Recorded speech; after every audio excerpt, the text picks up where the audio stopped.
тут такую фабрику нашли.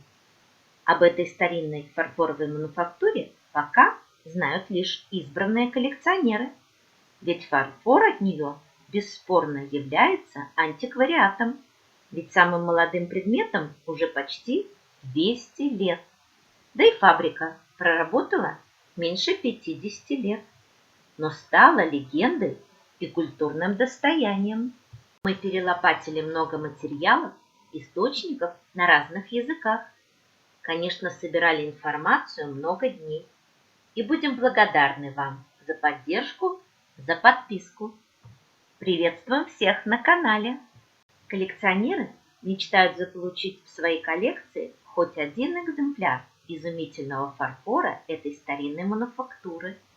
Затаив дыхание, они годами ждут оказий, попутно откладывая деньги, ведь заплатить придется даже больше, чем за майсонский фарфор. Что же это за таинственная фабрика, о которой знают немногие? Да-да, это не Майсон, не КПН, не Дрезден и не Вена. Приготовьтесь, это будет увлекательный рассказ с продолжением. В одну серию мы точно не уместимся. В конце XVIII века спрос на фарфор в Европе постоянно рос, и владельцы фарфоровых мануфактур наживали огромные состояния, разрабатывая новые на то время технологии производства фарфора. Путешествуя по Европе, князь Юзеф Клеменс Черторийский заинтересовался фарфоровыми фабриками Саксонии и загорелся открыть производство фарфора у себя в имении. В те времена фарфор ценился на вес золота. Иметь собственную фарфоровую мануфактуру стремился и польский король Станислав Август Понятовский. Да-да, вы правильно вспомнили из уроков истории. Он был фаворитом императрицы Екатерины II. Заручившись поддержкой короля, князь Черторийский пригласил экспертов из Майсона исследовать богатые залежи глин на своих землях. Когда эксперты подтвердили пригодность глины для производства фарфора, князь с большим воодушевлением стал организовывать мануфактуру в местечке Корец на Волыни. В то время это были земли Речи Посполитой. Здесь рисунок с натуры, Корец, художник Наполеон Орда, известный белорусский, литовский и польский литератор, музыкант, композитор, художник, скульптор и педагог. Корецкий замок пережил несколько трансформаций. Наибольшую перестройку осуществили князья Черторийские, придерживаясь модных тенденций своего времени. Во времена князя Юзефа Черторийского Корец испытал наибольший расцвет. Князю удалось превратить небольшое поселение в один из самых красивых и промышленных городов Волыни. Кроме фарфоровой мануфактуры, Юзеф Черторийский основал в Корце мебельную фабрику. Создал много рабочих мест для местных жителей. Корец развивался быстрыми темпами и был очень перспективным местечком. Во времена князя Юзефа Черторийского о Корце знали во всей Речи Посполитой. Но нас же интересует фарфоровая мануфактура. Годом основания фабрики в Корце считается 1783 год. Это, кстати, всего лишь на 20 лет позже создания Фридрихом II именитой фабрики КПМ в Берлине. Фабрика в Корце стала первой фарфоровой мануфактурой на территории Речи Посполитой. Производство было запущено в 1784 году, а до того производились опыты, работа над совершенствованием технологий и производство единичных моделей, ориентированных на удовлетворение потребностей богатых людей. Не забываем, что фарфор ценился на вес золота. Официальное название фабрики в Корце на французском языке. который так любили аристократы. Мы не очень сильны во французском, поэтому лучше напишем. В 1789 году князь Черторийский построил большое фабричное здание. В правом крыле располагалась квартира управляющего и лаборатория, в левом – склад продукции. В центре нижнего этажа располагались мастерские, а наверху – малярные комнаты. Сзади большой двор с фабричными постройками. Надпись на этой тарелке гласит: «Вид на фарфорово-фаянсовый завод, расположенный в Жозефине Фосбург в Корце». Князь Черторийский замечательно оборудовал новую мануфактуру и не жалел средств на зарплату для своих лучших работников. После запуска производства пригласил в Корец опытных мастеров, инженеров и декораторов из знаменитого Севра. Первым управляющим фабрики стал Франтишек Мезер, молодой, но опытный и талантливый мастер-керамист, приглашенный из Варшавы. И в 1784 году фабрика начала производство фаянса. Да, сначала взялись за фаянс. В последующие годы все старания были направлены на получение настоящего твердого фарфора. Прорыв был достигнут благодаря открытию месторождения каолиновой глины, расположенных в соседней деревне.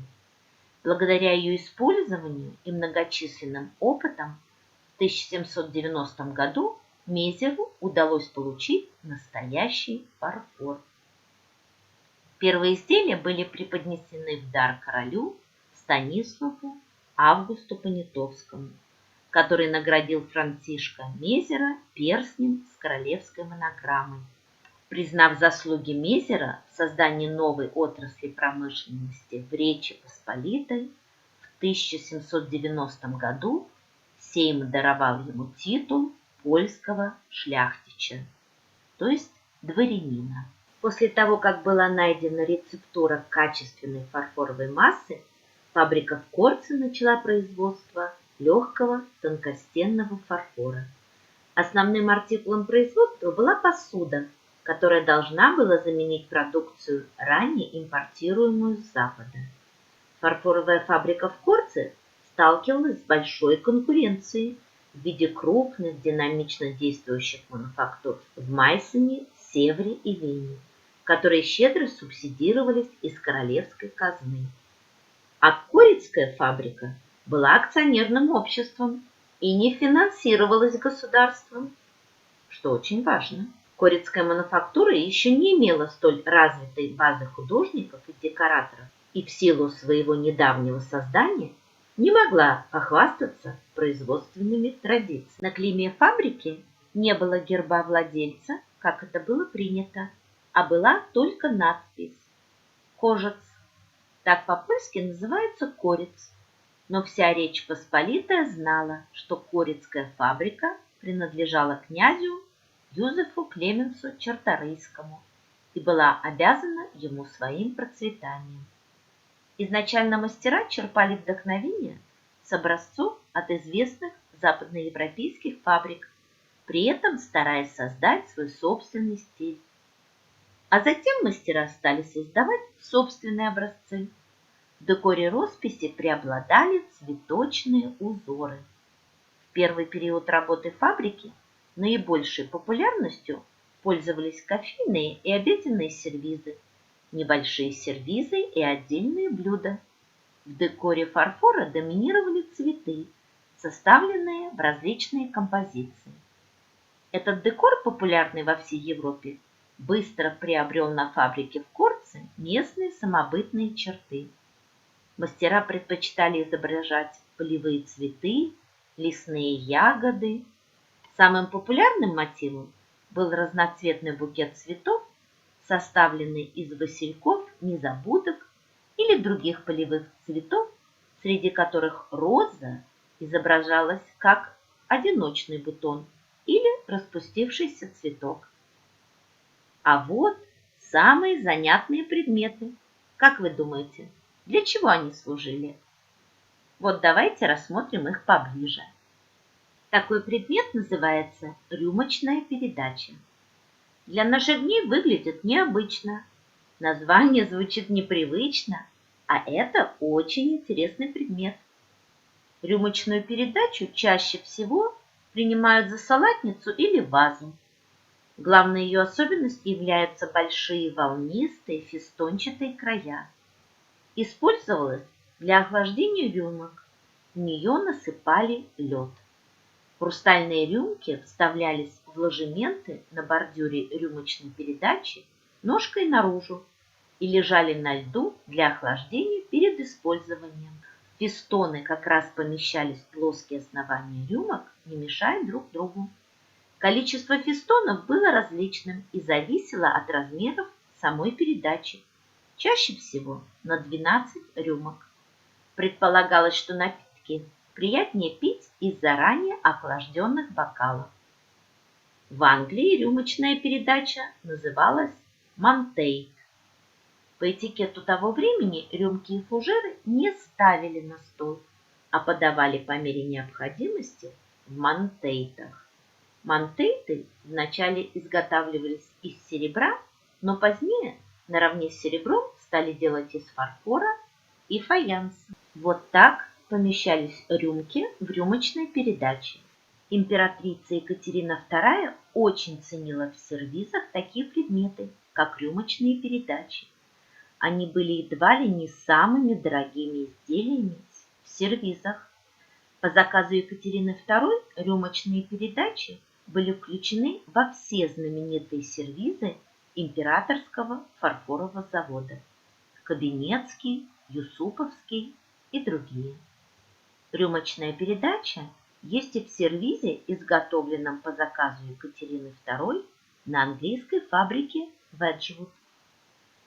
Рюмочная передача с видом Клайвден Хаус, Букингемшир, Потокремы и мороженица из сервиза с зеленой лягушкой. Да, на фото рюмочная передача из знаменитого сервиза с зеленой лягушкой, заказанного императрицей Екатериной II на английской фабрике Wedgwood в 1774 году. «Хочу, чтобы вся Англия была у меня на столе». Так сформулировала заказ Екатерина II английскому художнику-керамисту Джозайе Веджвуду. Сервиз украшен видами Англии, Шотландии и Уэльса, изображениями аллей и улиц, замков, аббатств, архитектурных памятников и усадебных парков. Посмотрите наше видео об английском фарфоре и о сервизе зеленой лягушки. Ссылочку мы оставим в описании. Кроме рюмочных передач, существовали также передачи бутылочные. У них уже не было фестонов, и подавали в них бутылки с вином, ликером или лимонадом. Бутылочная передача – ведерко со льдом для охлаждения бутылок. Букет цветов – не розы, не забудки, характерный декор для корицкой фабрики. В XIX веке рюмочные и бутылочные передачи практически вышли из обихода. Рюмки, бокалы, фужеры стали частью куверта. Набор предметов для одного человека на столе. Их расставляли заранее, следуя новой сервировочной моде, которая, кстати, называется русской. Гости рассаживались за столом, а блюда вносились по одному. В 1793-94 годах на фабрике в Корце работало около 300 человек, в том числе 73 художника. Для сравнения, на мануфактуре в Майсене в 1765 году работало 731 человек, в 1806 – 515. На фабрике в Вене в 1775 году 300, в том числе 80 художников и 15 формовщиков, а в 1805 – 600, то есть их число удвоилось. Мануфактура в Берлине в 1763 году насчитывала 146 сотрудников, в том числе 46 художников и 13 формовщиков. Напоминаем, в то время фарфор был предметом роскоши. В 1793-94 годах фабрика фарфоров в Корце производила около 12 тысяч предметов в месяц. В 1791-96 годах должность главы цеха росписи занимал художник-миниатюрист Казимир Сабинский. Большую часть кадров составляли специалисты из Варшавы, но местные жители также привлекались к процессу изготовления фарфора. К сожалению, динамичное развитие было прервано чередой событий, неблагоприятных для фабрики. И об этом мы расскажем во второй серии нашего увлекательного рассказа-исследования о легендарной фабрике Корец. Посмотрим, что такое мороженица и компотьер. Увидим шедевры фабрики, которые создали для Корца два француза из Севра, и узнаем, что связывает фабрику в Корце с Барановкой. Будет много шикарного фарфора, и чтобы не потеряться, не забудьте подписаться. До новых встреч, до новых видео. Пока!